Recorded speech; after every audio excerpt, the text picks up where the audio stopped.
너희는 세상의 소금이니 소금이 만일 그 맛을 잃으면 무엇으로 짜게 하리요? 후에는 아무 쓸데없어 다만 밖에 버려져 사람에게 밟힐 뿐이니라. 아멘.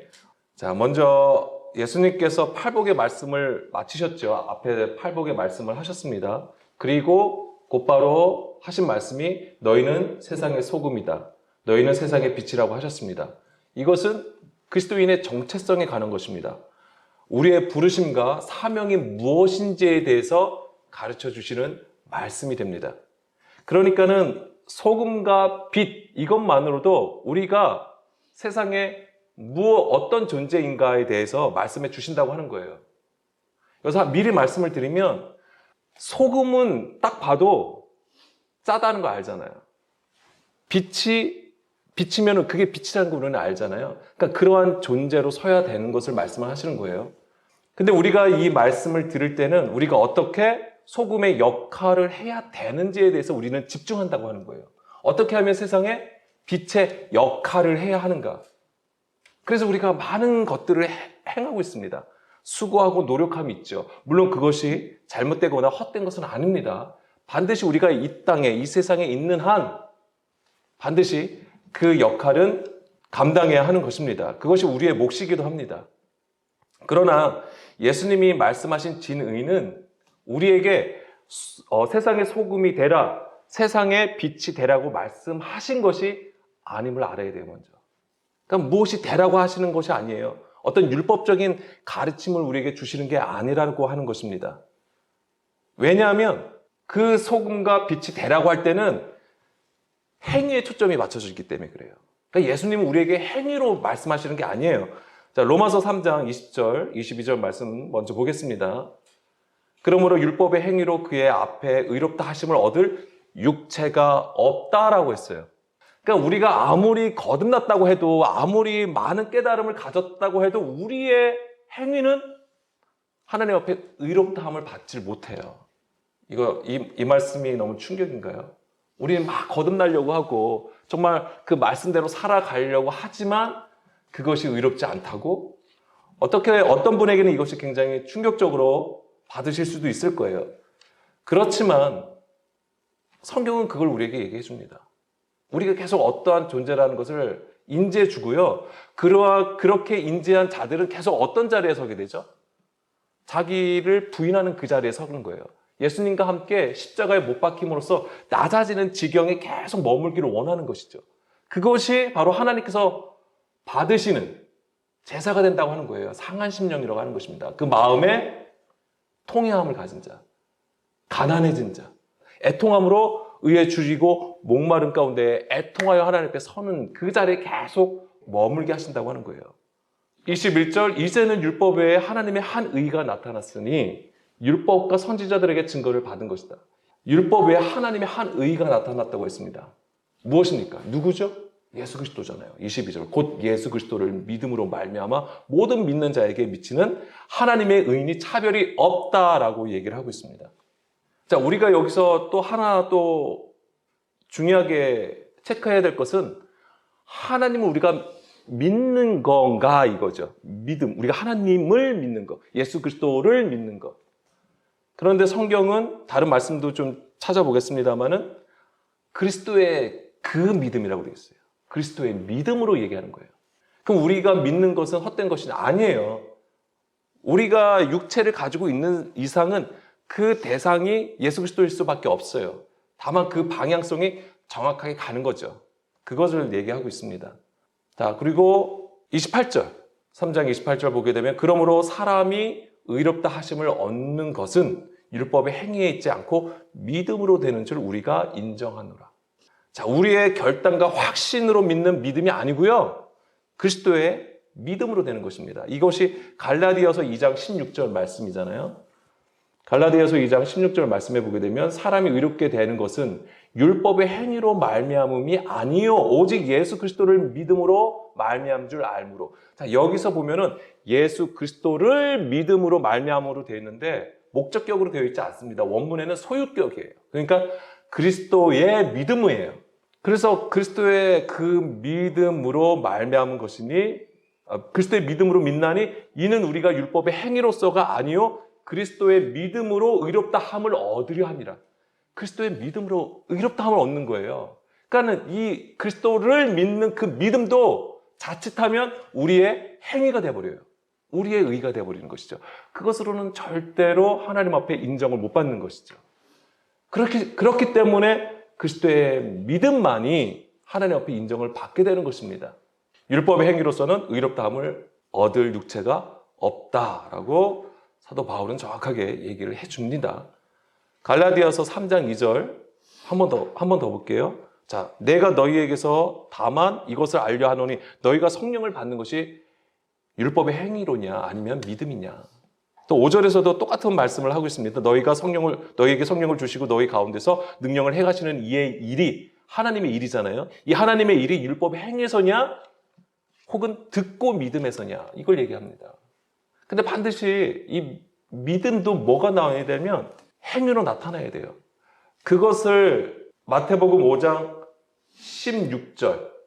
16절에서 말씀하신 거예요, 예수님이. 뭐냐면 이같이 너희 빛이 사람 앞에 비치게 하여 그들로 너의 착한 행실을 보고 하늘에 계신 너희 아버지께 영광을 돌리라 라고 하는 거예요. 근데 사실 여기서도 우리가 이해하는 거, 이 번역이 약간 좀 잘못된 것이 이같이 너의 빛을 사람 앞에 비추라 이거예요. 명령은 어디에서 떨어지는 거냐면 비추라예요. 사람 앞에서 비추라. 그러니까 영광을 돌려라 이게 명령이 아니고요. 어디서 예수님께서 명령을 하셨냐면은 비추라고 하는 거예요. 왜? 너희가 빛이기 때문에 세상의 빛으로 너희를 불러주셨기 때문에 빛으로 세상을 비추라고 하는 거예요. 빛을 비추는 이유에 대해서 얘기해 주는 게 바로 뒤에예요. 뭐냐면 그 빛을 비춤으로써 뭐냐면 너의 착한 행실을 보게 하라고 하는 거예요. 너의 착한 행실이 무엇입니까? 그러니까 선한 행함이에요. 그냥 우리의 어떤 봉사하고 헌신하는 걸 얘기하는 게 아닙니다. 하나님이 기뻐하시는 그 일을 얘기하는 거예요. 이게 바로 이제 그리스도의 말씀을 듣고 믿는 것을 얘기하는 거예요. 그 믿음은 반드시 내어져야 되는 것이고요. 그 다음에 너의 행실을 보게 하라고 하는 것과 그 다음에 하늘에 계신 너의 아버지께 영광을 돌리기 위해서 빛을 비추라고 하는 거예요. 그래서 여기서도 하늘에 계신 너희 아버지를 하니까 우리는 하늘에 계신 하나님을 얘기하지만 다 복수입니다. 하늘도 복수고 너희도 복수예요. 그러니까 하늘들이에요. 누구죠? 우리죠, 우리를 가리키는 거예요. 교회들을 가리키는 거예요. 그런데 이 빛이 어디에 있어야 되는 거예요? 우리라고 했잖아요. 이 하늘에 계신 아버지께. 그럼 하나님이 어디 계신 거죠? 우리 안에 계신 거예요. 그래서 그 빛은 반드시 우리 안에 가지고 있어야 되는 거예요. 그러니까 오늘 이 너희는 소금이다, 너희는 빛이라고 했을 때의 핵심은 어디냐면 바로 우리 안의 이야기라고 하는 것이죠. 우리 안에 그것을 가지고 있어야 된다라고 하는 겁니다. 이건 미리 말씀드린 거예요. 자, 마태복음 5장 13절이요.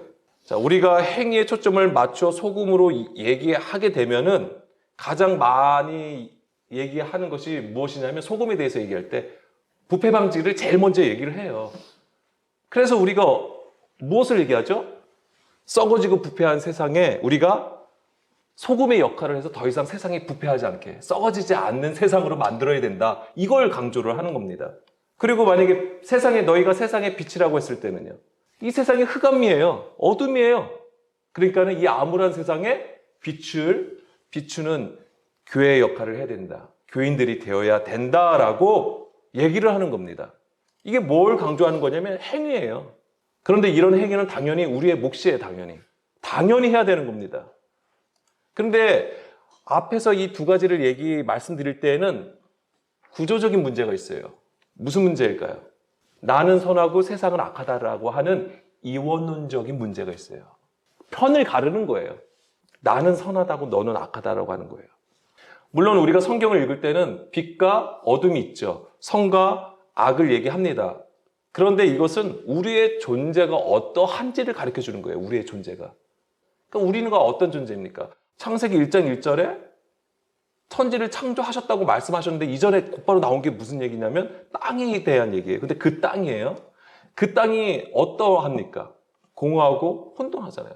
깊은 가운데, 흑암 가운데 있다고 얘기를 합니다. 그것이 바로 우리라고 하는 거예요. 이스라엘이고요. 우리의 얘기예요.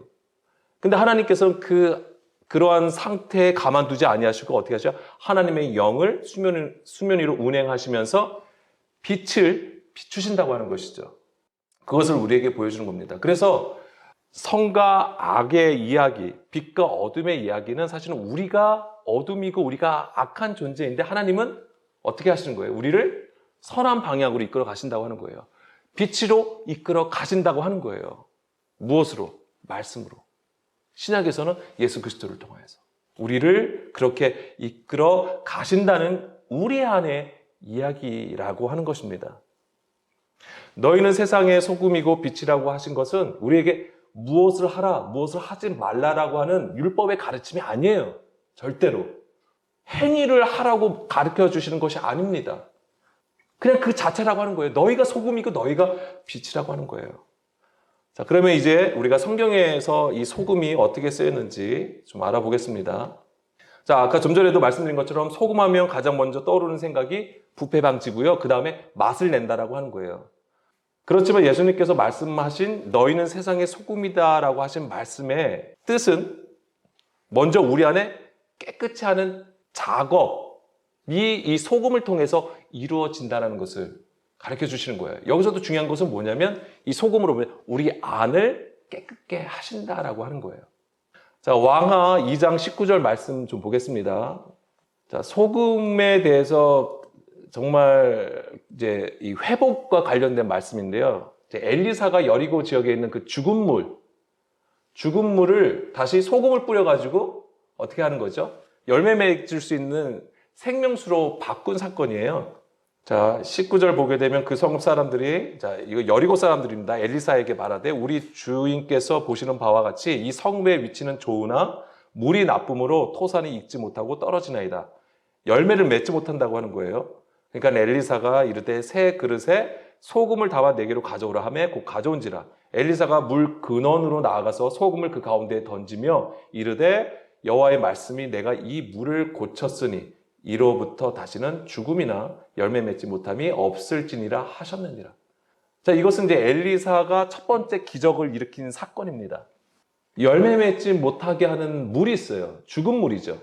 근데 이것은 무엇을 상징하냐면 바로 사람의 가르침을 상징하는 거예요. 여리고가 어느 지역입니까? 그러니까 예루살렘에서 보게 되면은 동쪽이에요. 그래서 성전에서 아담과 하와가 여자가 죄를 지었잖아요. 어느 방향으로 쫓겨났습니까? 동쪽으로 쫓겨났어요.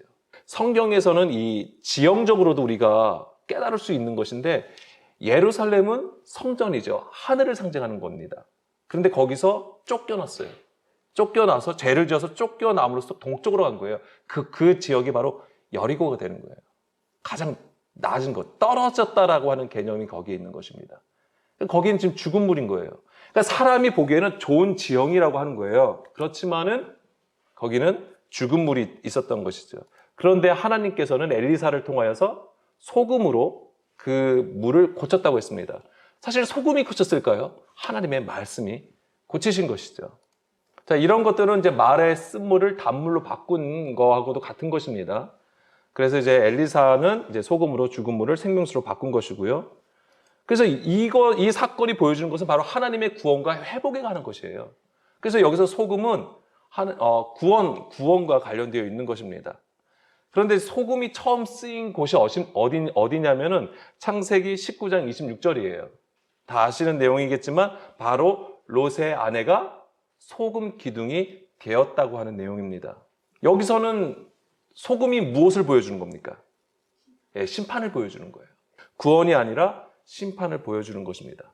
16절, 17절 말씀 볼까요? 16, 17절 말씀에 보게 되면 천사가 롯을 소돔 고모라 밖으로 도망가라고 하잖아요. 그런데 뭐라고 했냐면 돌아보거나 들에 머물지 말고 산으로 도망가라고 했어요. 왜 산으로 도망가라고 합니까? 이 산이 의미하는 것이 무엇이죠? 예, 성전산을 얘기하는 거예요. 하나님이 계신 곳을 얘기하는 것입니다. 뭐 찾지는 않겠습니다만 이사야 2장 2절 3절 말씀하고 연결해서 보시면 될 것 같아요. 성전이 있는 곳을 얘기하는 거예요. 그곳에 하나님의 말씀을 가르쳐 주신다고 하시는 거잖아요. 주의 길을 가르쳐 주신다고 하는 부분인데 바로 그곳으로 가라고 하는 거예요. 그러나 가는 중에 롯의 아내가 뒤를 돌아보게 되고 소금 기둥이 된 것이지요. 이것은 이제 심판과 관련된 것입니다. 다른 말씀도 보겠습니다. 신명기 29장 23절이요. 그 온 땅이 유황이 되며 소금이 되며 또 불에 타서 심지도 못하며 결실함도 없으며 거기에는 아무 풀도 나지 아니함이 옛적에 여호와께서 진노와 격분으로 멸하신 소돔과 고모라와 아드마와 스보임의 무너짐과 같음을 보고 물을 것이요. 소돔 고모라 지역을 얘기하는 거예요. 거기에 지금 뭐죠? 유황불이 떨어진 거잖아요. 심판이잖아요. 그걸 얘기하는 겁니다. 그런데 거기서 온 땅이 유황이 되며 소금이 된다라고 하는 거예요. 황폐하게 된 것을 얘기하는 것이죠. 심판을 보여주는 겁니다. 그러니까 그 심판을 얘기할 때도 이 소금을 얘기하는 거예요. 표현한 거예요. 소금으로. 자, 예레미야 15장, 죄송합니다. 예레미야 17장 5절 6절 말씀이에요. 여호와께서 이와 같이 말씀하시니라. 무릇 사람을 믿으며 육신으로 그의 힘을 삼고 마음이 여호와께서 떠난 그 사람은 저주를 받을 것이라. 그는 사막의 떨기나무 같아서 좋은 일이 오는 것을 보지 못하고 광야 간조한 곳, 건건한 땅, 사람이 살지 않는 땅에 살리라. 여기서 건건한 땅, 이게 멜라흐 에레츠예요. 건건한 멜라흐. 이게 소금이에요. 소금 땅이라는 얘기예요. 그러니까 사람이 살지 못하는 땅으로 변한다고 하는 것이죠. 그게 심판을 얘기하는 것입니다. 그리고 마가복음, 이제 신약에서도 마가복음 9장 49절인데요. 이거는 아까 마태복음 5장 13절하고 연결되는 부분이죠. 병행구입니다. 뭐냐면 사람마다 불로써 소금 치듯 함을 받으리라 하면서 소금이 좋은 것이로되 만일 소금이 그 맛을 잃으면 무엇으로 이를 짜게 하리요라고 되어 있는 건데, 여기서 사람마다 불로써 소금 치듯 함을 받으리라라고 하는 부분입니다. 자, 이 말씀에는 사실 왜냐하면이 빠졌어요. 앞에 가르라는 단어가 있습니다. 그런데 여기 해석이 안 되어 있어요. 그러니까는 48절하고 보게 되면은 거기에서는 구더기도 죽지 않고 불도 꺼지지 아니하느니라. 왜냐하면 사람마다 불로서 소금 치듯 함을 받기 때문이다 라고 해석할 수 있는 겁니다. 그러니까 여기서 불은 어떤 불이죠? 사람마다 불로서 소금을 친다. 그래서 불은 꺼지지 않는 불을 얘기하는 거예요. 뭐죠? 하나님의 심판을 얘기하는 거예요. 영원한 하나님의 심판을 얘기하는 것인데, 그런데 여기서 중요한 건 우리가 간과해서는 안 되는 것이 뭐냐면 이 49절에 사람마다 불로써 소금 치듯 함을 받는다라고 했을 때는 심판을 보여주는 것이지만 이 심판은 징계하는 것이죠. 그런데 그 징계하는 것으로 끝나지 않는다라고 하는 거예요. 하나님의 심판은요, 목적이 있어요. 무엇입니까? 우리를 살리시는 것에 목적이 있는 거예요. 우리를 징계하고 끝내시는 게 아닙니다. 그 악과 죄는 징벌하시고 뭐예요? 그 하나님의 사랑하는 백성으로 살리시기 위함이에요. 이거는 성경 처음부터 끝까지 하나님의 목적이에요. 이거는 하나님께서 우리를 이끌어 가시는 이유예요. 우리에게 은혜를 베푸시는 이유가 되는 거예요. 구원하시는 것에 그 목적이 있어요. 그래서 이 불로 소금을 치는 것은 심판의 모습이지만 뭘 하냐면 여기서 어떤 일이 벌어질 것 같아요? 그 안에 불순물이 제거가 되는 거죠. 불순물이 제거되는 겁니다. 그래서 정결케 하는 거예요. 자, 정말 중요한 또 그림이 있는데요. 레위기 2장 13절입니다. 하나님께 소제를 드릴 때에 소금을 치라고 했습니다.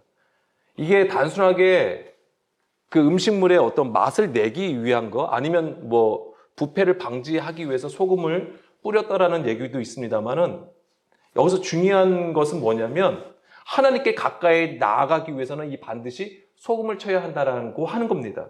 13절에 보게 되면 내 모든 소재물에 소금을 치라.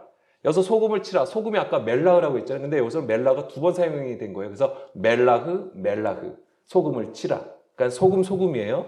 내 하나님의 언약의 소금을 내 소재에 빼지 못할지니 내 모든 예물에 소금을 드리지라. 예물을 드릴 때 소금을 드리라고 하는 거예요. 이걸 아셔야 돼요. 그래서 우리가 여기서 이제 이해가 할 수 있는 거예요.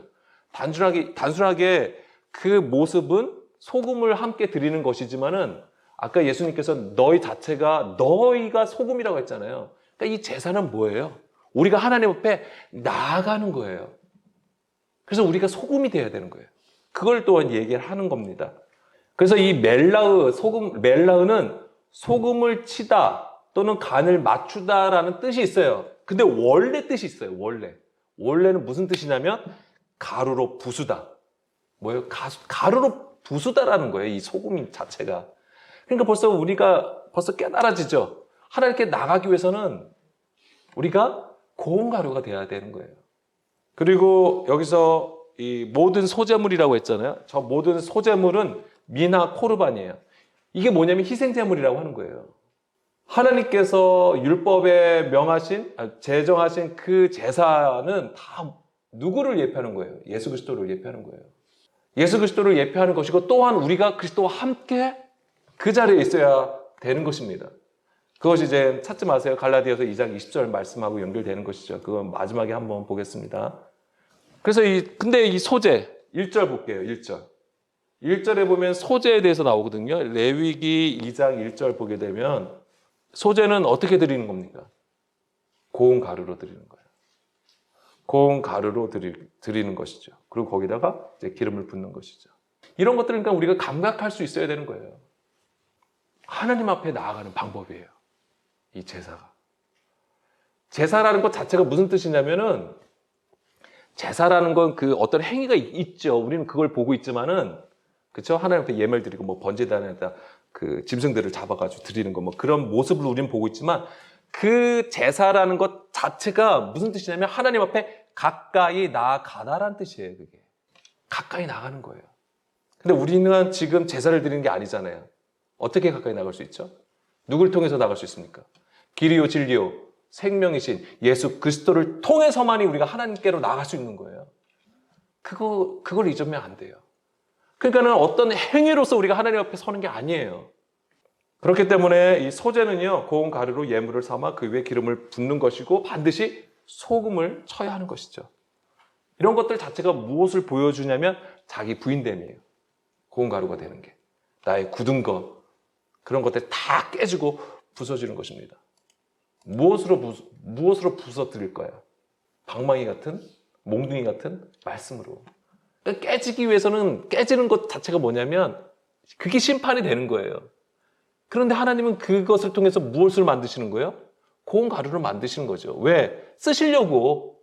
하나님께서 받으시려고. 그러니까 아까 그 심판은 심판으로 징계로 끝나는 게 아니다. 반드시 하나님의 일에 쓰시기 위해서 그 일을 하신다라고 하는 겁니다. 이것이 반드시 있어야지만이 하나님의 친밀함 가운데 나가는 거예요. 오직 그 말씀 안에, 그 언약 안에 거하는 상태를 얘기하는 거예요.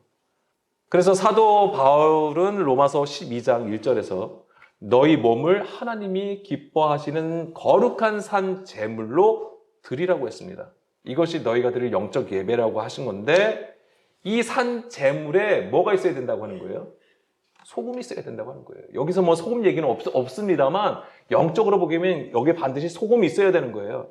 그래야지만이 하나님께서 받으시는 산 제물이 되는 것이죠. 산 제물, 이게 뭐냐면 상한 심령이라고 하는 거예요, 이게 뭐 우리가 뭐 기운 내고 뭔가 모든 일들이 다 잘 되니까 우리가 정말 기쁨 가운데 즐거워하는 가운데 예배 드리고 찬양하고 이걸 얘기하는 게 아니고요. 시편 51편 17절 말씀 있잖아요. 하나님께서 구하시는 제사가 뭐라고 했습니까? 상한 심령이라고 했잖아요. 이걸 얘기하는 거예요. 그 마음에 통해하고 그 마음이 상하고 통해하는 마음이 되는 걸 얘기하는 거예요. 하나님께 드리는 제사의 예물은요, 산채로 드려지지 않습니다. 산채로 드리지 않아요. 다 뭐예요? 각을 뜨잖아요. 각을 떠서 하나님께 드리는 거예요. 죽는 겁니다. 우리가 착각하시면 안 돼요. 그 죽음이 있어야지만이 우리가 하나님 앞에 나갈 수 있는 거예요. 그래서 예수님께서도 죽음과 부활을 우리 가운데 보여주신 거예요. 근데 우리는 어떻게든 살려고 하는 거예요. 어떻게든 살고 싶은 거죠. 그런데 하나님의 방법은 내가 죽어야지만이 그리스도와 함께 죽는 거예요. 근데 그것이 있을 때에 비로소 하나님께서 살리시는 일을 하시게 되는 겁니다. 그래서 하나님을 거스르는 육신이 죽고 영으로 산 자가 되게 하시는 거예요. 그래서 그 상한 심령이 될 때는 그 상한 심령은 상하고 통해하는 마음인데 거기에 하나님께서 무엇을 하십니까? 하나님의 법을 두시는 것이고 하나님의 말씀을 거기에다 새기시는 거예요. 그 마음판에. 그것이 하나님의 언약이라고 하는 거죠. 그 언약의 그림이 그거잖아요. 하나님께서 십계명을 주심도 돌판에다가 새겨 주신 거잖아요. 그것도 다 뭐예요? 우리의 굳은 마음에 하나님께서 그렇게 일을 하시겠다고 하는 거예요. 새기실 때 그냥 단지 그냥 뭐 간질간질 하실 것 같아요? 아니에요. 아프죠. 쓰려요. 고통이 있습니다. 고난이에요. 근데 그것을 인내하면서 믿음으로 걸어갈 때에 온전히 그 마음에 하나님의 법이 두어지고 하나님의 말씀이 새겨진다고 하는 것이잖아요. 예레미야 31장 31절 이스라엘과 유다의 언약 이걸 얘기하시면서 33절 그렇죠? 언약과 맺으잖아요. 그러면서 33절에 보게 되면 내가 나의 법을 그들의 속에 두며 그들의 마음에 기록한다고 하는 거고 그랬을 때 나는 그들의 하나님이 되고 그들은 나의 백성이 된다. 이게 하나님 나라가 되는 거예요. 이게 하나님 나라의 얘기예요. 관용부와 같은 것입니다. 다시 레위기 2장 13절에 보게 되면 우리가 하나 더 주목할 것이 바로 이거예요. 이 소금을 얘기할 때 언약의 소금이라고 하는 거예요. 언약의 소금. 언약의 소금이라고 하는 거잖아요. 자, 근데 이게 여기서만 나온 게 아니고요. 민수기 18장 19절. 이스라엘 자손이 여호와께 거제로 드리는 모든 성물은 내가 영구한 몫의 음식으로 너와 내 자녀에게 주노니 이는 여호와 앞에 너와 내 후손에게 영원한 소금 언약이다라고 얘기해요. 그러니까 이 소금하고 무엇을 연결하냐면 언약을 연결하는 거예요. 이거 하나 더 보겠습니다. 대하 13장 5절입니다. 이스라엘 하나님 여호와께서 소금 언약으로 이스라엘 나라를 영원히 다윗과 그의 자손에게 주신 것을 너희가 알 것 아니냐라고 했어요. 자, 여기서 하나님은 다윗과 언약을 맺죠. 그런데 무엇으로 얘기하시냐면 소금 언약으로 얘기를 하세요. 소금을 왜 여기서 얘기를 하냐면 바로 영원한 언약을 얘기하신 건데 근데 실제적으로 어떻게 되죠? 다윗과 약속을 하셨잖아요. 이스라엘이 영원히 견고히 멸망하지 않았나요? 아니에요. 솔로몬 이후에 남과 북으로 갈라졌잖아요. 남유다와 북이스라엘로 갈라졌어요. 이 얘기는 무슨 얘기입니까? 여전히 보여지는 왕국은 영원할 수가 없는 거예요. 여기서 영원히 견고히 선다라고 하는 것은 바로 예수 그리스도를 얘기하는 거죠. 예수 그리스도의 나라. 그리스도의 나라를 얘기하는 겁니다. 하나님 나라. 그 말씀으로 다스리는 그 나라를 얘기하는 것이죠. 그런데 그것이 바로 그 믿음, 그리스도의 믿음을 가진 자들을 통하여 하나님께서 이루시는 영원한 나라라고 하는 것입니다. 그래서 하나님의 언약은 깨어질 수가 없어요. 그것이 바로 소금 언약이라고 하는 것이고 다시 마태복음 5장 13절로 돌아가겠습니다. 여기서 만일 소금이 그 맛을 잃으면 무엇으로 짜게 하리오라고 했어요. 그 맛을 잃어버리면 쓸데가 없기 때문에 밖에 버려진다고 했죠. 그러니까 이 밖에 버려진다는 것 자체가 뭐냐면 동쪽으로 쫓겨난 상태, 에덴 동산에서 쫓겨난 상태를 얘기하는 거예요. 그러니까 이스라엘이 하나님 앞에 죄악을 봐요. 죄와 허물 때문에 하나님 말씀을 듣지 않았잖아요. 지독하게. 그러니까 하나님께서 하신 방법이 무엇입니까?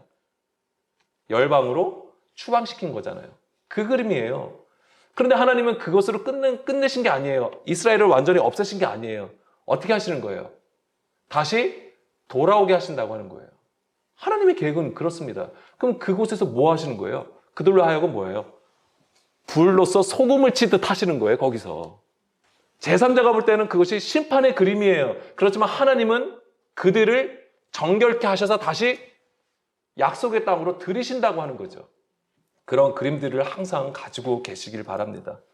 자, 여기서 소금이 그 맛을 잃어버리면 맛을 잃다라는 게 모라이노라고 되어 있습니다. 모라이노. 근데 이게 무슨 뜻이냐면 바보가 되다라는 뜻이에요. 어리석게 되다라는 뜻이에요. 그러니까 그 소금이 바보가 되면, 어리석게 되면 이런 뜻이에요. 맛을 잃어버린다는 얘기는 말씀을 가졌지만은 어리석게 되었음을 얘기하는 거예요. 그것이 로마서 1장 22절, 23절 말씀이잖아요. 예수님께서 그 당시 성전 유대교를 계속 책망하신 게 이거고 사도들이 또한 그렇게 복음을 전할 때도 이것 때문에 싸운 거예요. 사람의 계명, 장로들의 유전, 전통 그거와 계속해서 싸웠던 거예요. 겉으로 볼 때 싸운 거죠. 그렇지만 또 그 안에 자신들이 또한 그것으로 싸웠던 것이죠. 속사람과 겉사람이 싸운 것이죠. 스스로 지혜 있다 하나 어리석게 돼요. 스스로 지혜 있다라고 했던 것은 그들이 하나님의 말씀, 율법을 가지고 있기 때문에 그런 거예요. 그런데 그것이 어떤 상태라고 하는 거예요? 어리석다라고 하는 거예요. 썩어지지 아니하는 하나님의 영광을 썩어질 것으로 우상으로 바꿨다라고 하는 것이죠. 25절에 더 정확하게 나와 있죠. 이는 그들이 하나님의 진리를 거짓 것으로 바꾸어. 거짓 것. 정말 무슨 거짓말을 한 것이 아니라 하나님의 계명을 사람의 계명으로 바꿨다라고 하는 거예요. 그래서 피조물을 조물주보다 더 경배하고 섬김이라. 이는 곧 영원히 찬송할 이시로다. 하나님을 주여 주여 합니다. 근데 문제는 뭐냐면 그 하나님을 우상으로 여기고 있다라고 하는 거예요. 나의 입술에서는 주여 하나님이라고 얘기를 하는데 나의 마음에서 구하면 뭐예요? 나의 필요한 것을 구하는 거예요. 나의 이익을 위해서. 그게 바로 하나님을 섬기는 게 아니라 우상을 섬긴다고 하는 겁니다. 그것이 바로 어리석게 되었다고 하는 거예요. 어리석게 되었다. 마태복음 5장 13절 말로 인용하자면 맛을 잃었다라고 하는 거예요. 그럼 당연히 내치게 돼 있는 거죠. 밖에 버릴 수밖에 없는 거예요. 자, 어리석다라는 것을 좀 다룰게요. 말씀드리면 자, 마태복음 7장 26절. 나의 이 말을 듣고 행하지 아니하는 자는 그 집을 모래 위에 지은 어리석은 같다. 이 어리석은 자가 그런 자예요. 맛을 잃어버린 자를 얘기하는 거예요. 그런데 뭐예요? 나의 이 말을 듣고 행하지 아니하는 자. 예수님의 말씀을 듣지 않는 자가 어리석은 자인 것이고요. 그래서 여기서 어리석은은 모로스예요. 모로스. 아까 그 단어하고 사실 같은 겁니다. 형제입니다. 그러니까 예수님의 말씀을 듣고 행하지 아니하는 것이 소금이 맛을 잃어버린 거예요. 그리고 마태복음 25장에 보게 되면은 열처녀 얘기가 나옵니다. 열처녀 비유의 말씀인데 여기서 보면은 어리석은 자들이나 어리석은 자가 그 중에 5은 미련하고 5은 슬기롭다고 그랬어요. 여기서 미련하다가 모로스예요. 어리석은 자를 얘기하는 거예요. 근데 이들이 왜 어리석은 자로 판명이 난 거죠? 등은 가졌어요. 그런데 기름을 준비하지 않았어요. 등을 가졌다는 얘기는 무슨 얘기예요? 모습은 교회예요. 모습은 하나님을 잘 섬기는 자예요. 그런데 정말 중요한 거, 등불을 밝혀야 되잖아요. 등불을 밝힘으로써 빛을 비춤으로써 신랑 오심을 예비해야 되는 건데 그걸 하지 못하는 거예요. 그게 어리석다라고 하는 거예요. 우리의 많은 모습들이 지금 하나님을 찬양하는 것 같고 하나님을 경배하는 것 같아요. 그런데 정작 기름을 준비하는 게 과연 얼마나 될까? 우리가 이런 고민을 해야죠, 사실은. 우리의 모습은 그리스도인이죠. 우리의 모습은 교회의 모습입니다. 그렇지만 정작 신랑 예수님이 오시는 그것을 예배하는 기름을 준비하지 않는다고 하는 것이죠. 이게 바로 미련하고 어리석은 것입니다. 소금이 맛을 잃었다고 하는 것입니다, 이게. 그러니까 소금이 그 맛을 잃었다라고 하는 얘기는 언약 안에 거하지 않고 육신으로 행하여 하나님의 뜻을 거스르는 것을 얘기하는 거예요. 이 하나님의 뜻을 거스른다고 하니까 그냥 망나니처럼 막 행동하는 게 아니에요. 정말 하나님을 참되게 열심히로 믿는 것, 그것이 오히려 하나님의 뜻에 거스를 수 있다라고 하는 거예요. 다 그런 것이라기보다는 우리가 항상 그것을 스스로가 점검할 수 있어야 돼요. 말씀을 가지고 점검해야 돼요. 누가 해줄 수 있는 게 아니에요. 그러니까 그런 점검하는 것은 우리가 절대로 게으르면 안 돼요. 그건 정말 부지런해야 되는 거예요. 깨어 있어야 되는 것입니다. 안 그러면 우리가 언약 밖의 사람이 되는 거예요. 자, 좀 더 추가해서 말씀드릴 것은 이 모로스, 어리석다라는 말은 미스테리온이라는 단어에서 온 거예요. 너무 신기하죠? 이 미스테리 많이 들어보셨잖아요. 뭐예요? 신비, 비밀이란 뜻이에요. 이 단어에서 온 거예요. 그런데 성경에서 이 비밀은 뭐에 관한 것입니까? 예수 그리스도에 관한 것이에요. 그러니까는 로마서 11장 25절에 형제들아 너희가 스스로 지혜 있다 하면서 율법을 가진 유대인들에게 얘기하는 거예요. 그런 지혜 있다고 하는데 이 신비를 너희가 모르기를 내가 원하지 아니한다. 자, 지금 바울이 지금 얘기를 합니다. 이 신비를 너희들이 알길 원해. 근데 이 신비는 뭐냐면 이방인의 충만한 수가 들어오기까지 이스라엘의 덫은 우둔하게 된 것이다. 이 비밀이 뭐예요? 이방인의 충만한 수가 들어오기까지 이스라엘의 덫은 우둔하게 되었다. 이게 뭐에 관한 것이죠? 이방인의 구원에 관한 것이고 또한 이스라엘의 구원에 관한 것이잖아요. 근데 이스라엘은 유대인들은 자기들만 구원을 받아야 된다고 생각을 하는 거예요. 자, 고린도전서 2장 7절, 8절. 오직 은밀한 가운데 있는 하나님의 지혜를 말하는 것으로. 여기서 은밀한이 아까 미스테리온입니다. 곧 감췄던 것인데 하나님의 우리의 영광을 위하여 만세전에 미리 정하신 것이라. 이 지혜는 이 세대의 통치자들이 한 사람도 알지 못하였나니 만일 알았더라면 영광의 주를 십자가에 못 박지 아니하였으리라. 그러니까 하나님께서 지금 이스라엘로 하여금 예수 그리스도를 십자가에 못 박게 하신 이것을 말씀하시는 거예요. 그게 왜 그러냐면 구원을 위해서예요. 이방인의 구원. 또한 이스라엘의 구원. 이 일이 없었잖아요. 그러면 유대인들은 절대로 자기들이 평생 의롭다고 생각을 하는 거예요. 그렇게 열심을 냈던 그들이 그것이 바로 하나님 앞에 불법이었다라고 하는 것이죠. 그것을 알아야지만이 구원이 되는 거예요, 그들은. 우리는 지금 그냥 예수 그리스도를 믿으니까 구원이라고 얘기를 하는 것이지만 하나님께서 감추었던 그 비밀이랑 은밀한 비밀이 무엇이냐면 바로 이스라엘이 들어도 듣지 못하고 보아도 보지 못하고 깨닫지 못하였던 십자가였던 거예요. 그러니까 예수님의 그 십자가, 그 십자가에 못 박은 것이죠. 그것이 바로 비밀이었던 거예요. 다시 마태복음 5장 13절 보게 되면 소금이 맛을 잃었다는 것을 다시 말씀드리면 하나님의 비밀을 깨닫지 못하였다라고 하는 거죠. 왜? 어리석으니까. 사람의 전통, 유전으로 계속 하나님을 그냥 섬기는 거예요. 그러니까 비밀을 깨닫지 못하는 것이 바로 소금의 맛을 잃어버린 것이 됩니다. 그러면은 쓸데없음으로 밖에 버려지게 되는 것이고, 이 밖에 버려지게 되면 이게 뭔 얘기냐면 바로 하나님과 멀어졌다라고 하는 얘기예요. 이게 하나님과 멀어졌다는 거예요. 하나님을 전혀 모르는 게 아니에요. 멀어진 상태가 된 걸 얘기하는 거예요. 그러니까 우리는 성전으로 가까이 나가야 되는 건데 자꾸만 멀어지는 거죠. 우리의 죄악 때문에. 자, 골로새서 4장 3절 4절. 또한 우리를 위하여 기도하되 하나님의 전도할 문을 우리에게 열어주사 그리스도의 비밀을 말하게 하시기를 구하라. 내가 이 일 때문에 매임을 당하였다. 사도 바울도 무엇을 얘기합니까? 이 비밀을 전파하는 것에 자기도 지금 있다라고 하는 거예요. 이것을 위해서 하고 있다라고 하는 거예요. 전도하고 있는 게. 그러니까 이것을 위해서 항상 기도해달라고 얘기를 하는 것이죠. 그래서 바울이 얘기하는 것은 뭐냐면 바로 그리스도와 교회에 관한 것을 얘기하고 있습니다. 자, 그렇기 때문에 이 사도 바울도 자기가 소금의 그 맛을 잃을 것을 두려워했어요. 그래서 고린도전서 2장 1절. 사도 바울도 전할 때에 말과 지혜의 아름다운 것으로 하지 아니하고 오직 예수 그리스도와 그가 십자가에 못 박힌 것만 알기를 원하였다라고 하는 거예요. 그리고 그것만을 지금 구하는 건데 두렵고 떨린 가운데 계속 구하는 것이죠. 사도 바울은요, 이것을 위해서 날마다 자기를 부인하는 가운데 있는 거예요. 이것을 전하기 위해서. 나는 날마다 죽는다라고 했던 것은 날마다 자기를 십자가에 못 박고 두렵고 떨린 가운데 구원을 구한 것이에요, 그게. 매일 성령님으로부터 오는 그 양식, 하늘의 양식을 공급받아서 그걸 전하는 것이죠. 절대 지혜와 사람의 말로, 지혜의 세상 지혜와 지식으로 전하지 아니하였다라고 하는 거예요.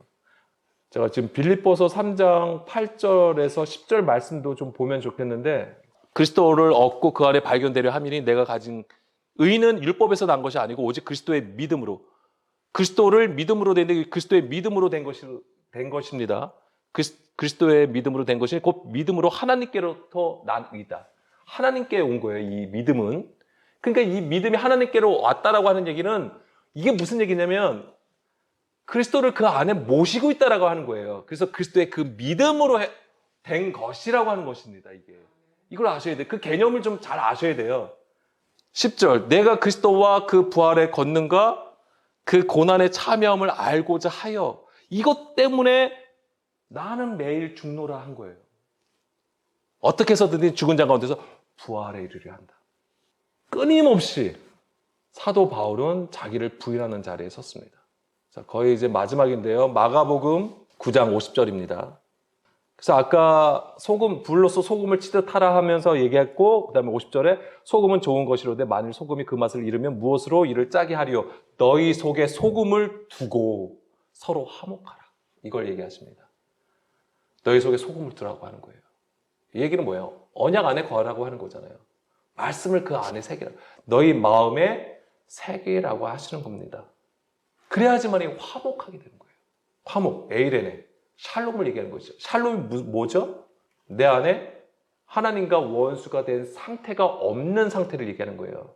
근데 그것이 쫓겨나야 되는 거예요. 그러니까 우리의 육신, 우리의 겉사람이 쫓겨나야 되는 거예요. 사람으로 구하는 그 모든 사람의 일들이 스탑되고 오직 하나님의 일로 세워져야 하는 것을 얘기하는 것이죠. 근데 이 일을 위해서는 반드시 하나님의 원수가 되는 그것이 바로 십자가에 못 박혀야 한다고 하는 것이죠. 예수님께서 십자가에 못 박히신 것이 무엇 때문입니까? 바로 법조문으로 된 계명의 율법을 폐하시기 위한 것이라고 했습니다. 그리고 이것이 바로 세상을 이기는 것이다라고 말씀을 하신 거죠.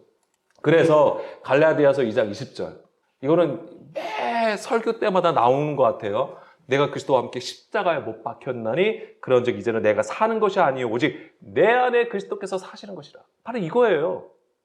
내 안에 그리스도께서 사시는 것. 그래서 그리스도의 그 믿음으로, 그리스도의 그 믿음이라는 것은 뭐냐면 하나님으로부터 가져온 그 말씀을 듣고 순종한 것, 그것을 얘기하는 겁니다.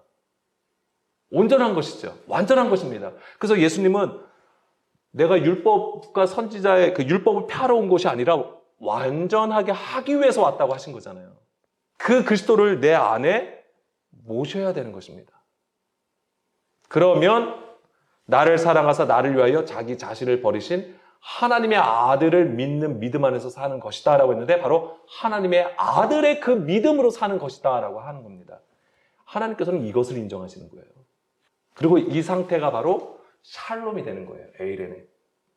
자, 고린도전서 3장 16절. 다 아시는 내용입니다. 너희는 너희가 하나님의 성전인 것과 하나님의 영이 너희 안에 거하신 것을 알지 못하느냐. 누구든지 하나님의 성전을 더럽히면 하나님이 그 사람을 멸하시리라. 자, 여기서 보면은 하나님의 성전은 무엇이냐면 하나님의 영이 거하는 게 하나님의 성전이에요. 그냥 우리가 교회를 다닌다고 해서 하나님의 성전이 되는 게 아니에요. 여러분이 교회입니다, 성전입니다? 아니에요. 그 안에 하나님의 영을 모시고 있어야 되는 거예요. 그런데 누구든지 하나님의 성전을 더럽히면이라고 되어 있어요. 그리고 그 사람을 멸하신다고 했습니다. 더럽히면, 멸하시다. 이게 같은 단어가 쓰인 건데 이게 무슨 뜻이냐면 원래는 상하게 하다예요. 부패하다라는 뜻이에요. 하나님의 성전을 어떻게 하면 부패하게 만들까요? 아까 16절에서 뭐라고 했습니까? 하나님의 영을 모시고 있어야 되잖아요. 근데 하나님의 영이 아닌 다른 영을 모시고 있으면 그게 부패하게 되는 거예요. 다른 영, 다른 예수, 다른 교훈 다 뭐예요? 사람의 가르침을 얘기하는 거고 내가 왕이 되어서 있는 것을 얘기하는 거예요. 하나님은 그것을 멸하신다라고 하시는 겁니다. 부패하게 하신다고 하는 거예요. 자, 레위기 2장 11절, 아까 13절 봤는데 11절에 보게 되면 아까 소제물에는 무엇을 들어가 하셨죠? 반드시 소금을 쳐라고 하셨어요. 근데 여기서 뭐라고 됐습니까? 뭐는 치지 말래요. 뭐는 넣으면 안 된다고 했습니까? 누룩, 그리고 꿀. 근데 우리는 자꾸만 누룩과 꿀을 넣으려고 해요. 왜? 너무 맛있으니까. 그걸 내가 원하니까. 달달한 거. 이게 바로 다른 교훈이고요. 다른 영이에요. 반드시 소금을 쳐야 되고 그것은 영과 생명의 말씀으로 우리 안에서 샬롬을 이루시는 하나님의 일이 되는 것입니다. 마지막입니다. 이사야 42장 6절, 7절 말씀입니다. 나 여호와가 의로 너를 불렀은즉 내가 내 손을 잡아 너를 보호하며 너를 세워 백성의 언약과 이방의 빛이 되게 하리니. 자, 여기서 보면 백성의 언약과 이방의 빛, 이게 바로 소금과 빛이에요. 백성의 소금과 이방의 빛으로 되게 한다라고 하는 거예요. 그래서 너희를 세상의 소금과 빛으로 세웠다. 그럼 7절. 그래서 하나님께서 하시는 일이 무엇입니까? 내가 눈먼 자들의 눈을 밝히고 갇힌 자를 감옥에서 이끌어내고 흑암에 앉은 자를 감방에서 나오게 한다. 이 일을 하시는 겁니다. 이것이 바로 예수님께서 말씀하신 너희가 세상의 소금이고 빛이라고 하시는 거예요. 다시 한번 오해하실 것 같아서 말씀을 드립니다. 우리가 어떤 소금의 역할, 빛의 역할을 하는 것은 당연한 거예요. 그것을 부정하지 않습니다. 다만 먼저 예수님께서 우리에게 말씀하신 그 뜻을 온전히 바르게 깨달음으로써 우리가 순종하여 나가야만 합니다. 그것이 있어야지만 우리가 하나님 앞에 의롭다함을 받게 되는 것입니다. 우리가 하나님을 향하여 열심을 내잖아요. 근데 그것이 헛수고가 되면 안 되잖아요. 그렇기 때문에 우리가 오늘도 말씀 앞에 엎드리는 거고 성령의 기름 부음을 구하는 것입니다. 오늘도 우리가 하나님의 올바른 지식으로 우리의 의의를 세우는 것이 아니라 하나님의 그 의의를 세워 나가기를 간절히 소망합니다. 우리 함께 기도하실게요.